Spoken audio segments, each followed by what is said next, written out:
First on our roster today, The Marvels is set to bomb spectacularly. And so this comes to us from Screen Rant. According to new box office predictions provided by Box Office Pro, The Marvel's upcoming November 10 release is already facing a potential shortfall, with its initial domestic opening expected to generate between 50 million and 75 million, less than half of the 153 million opening enjoyed by 2019's Captain Marvel. Further adding to the movie's predicted woes, pre-sales are down by 69% behind the pace of those sold for Guardians of the Galaxy Volume 3 and 72% behind Ant-Man and the Wasp Quantumania.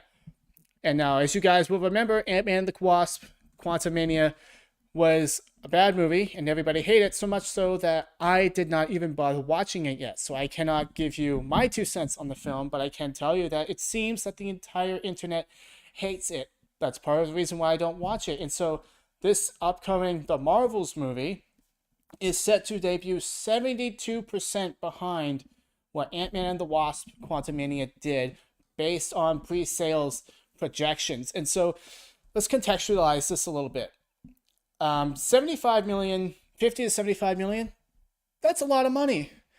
But if you're Marvel and you're consistently hitting 100 million opening weekends, that's pretty bad. And that is a huge shortfall, especially, when coming off the heels of Guardians of the Galaxy, which was a very good movie, and Ant-Man and the Wasp Quantumania, which people say is a very bad movie. And so the background on this situation is, whether or not you like Captain Marvel or not, it was a hit. It made $1 billion at the global box office. And so I saw it in theaters. I thought it was fine. I've never watched it again since. I think Captain Marvel's acting was a little bit too bland. The best part of the Captain Marvel movie was Talos, the Skrull. And of course, Secret Invasion ruined that for me. And so, that's just another good thing we had that we lost. So with this movie, they added 2 more characters. I think it's Proton and Miss Marvel. And so we're going to talk a little bit about female representation in movies. So naturally, you would expect that with more characters in Marvel, it would be closer to an Avengers type film. We all seem to love having lots of characters and getting to see them often, especially with something like Captain America Civil War. So why would the hype be down? Well, it seems to be that it's not enough. So there are 3 main things that I think are wrong with this movie that's resulting in the hype being so low and having such a low box office, potential box office results.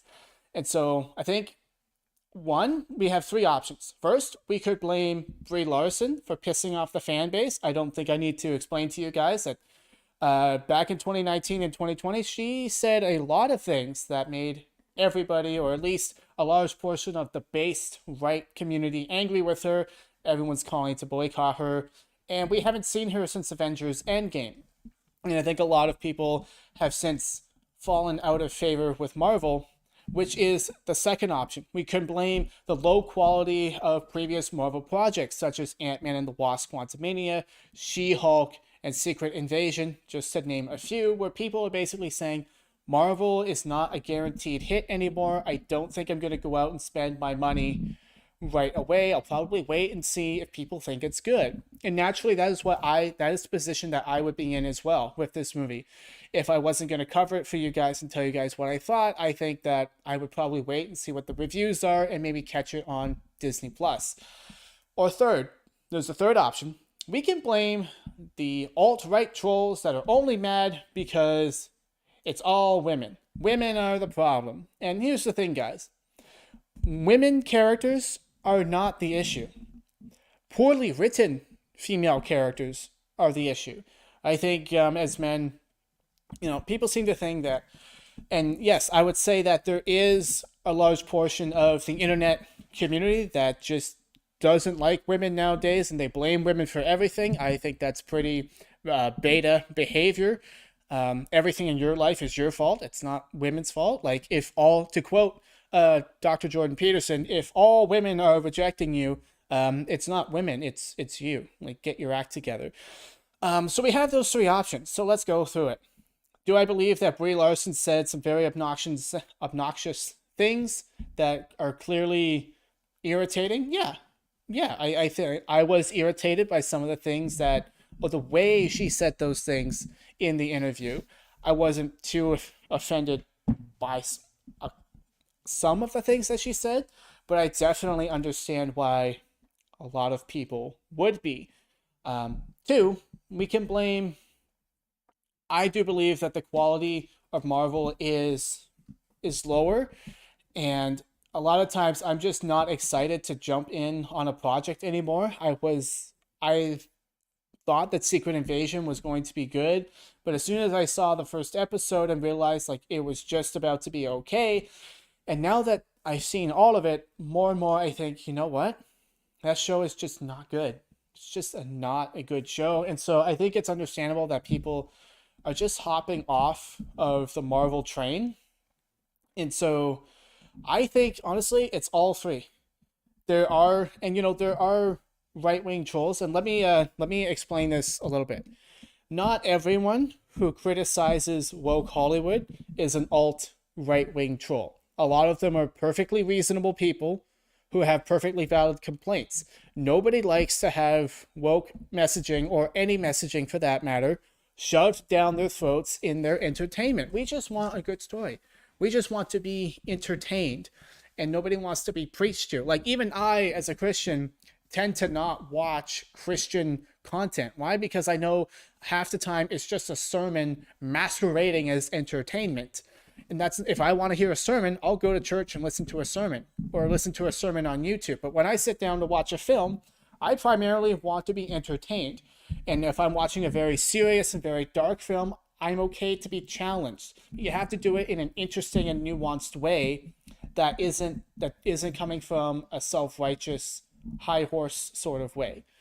Like, give me challenging situations that make me think, what would I do in that situation? It's when I ask those questions that I actually learn. And that's how entertainment can actually help us learn and grow, not by spoon feeding us the answer that you think is right, not by shoving your ideology down our throats.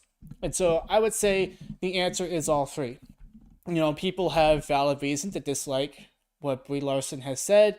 Marvel's quality has not been good recently, and a lot of the people that are labeled as alt-right trolls are just reasonable people, but there are alt-right trolls, especially in the red pill community, that are just going to hate everything that has a female lead because they're ideological, just like the left. You should notice that people are becoming more and more like what we fight against, which is very interesting. Now, does this mean that the movie is going to be bad? No, it doesn't. It simply means that the collective anticipation of the film is low. Now, what do I think will happen? I think that it depends on the quality of the movie.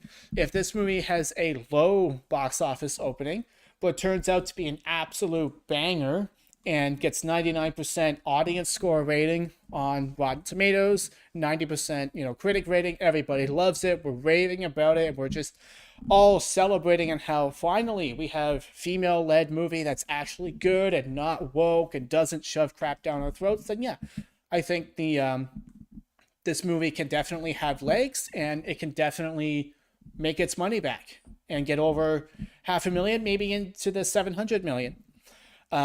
But if this movie sucks and everybody seems to agree that it's just not good, then yeah, it's going to have terrible legs, and I think it'll be a pretty significant bomb. Probably won't even make it to 500 million. But we'll have to see. What do you guys think? Let me know in the comments down below, and let me know your thoughts. Is this movie going to be good? Is it going to be bad? Do you think Marvel can recover? Well, that is the topic of the rest of this podcast. So with that down, let's move on to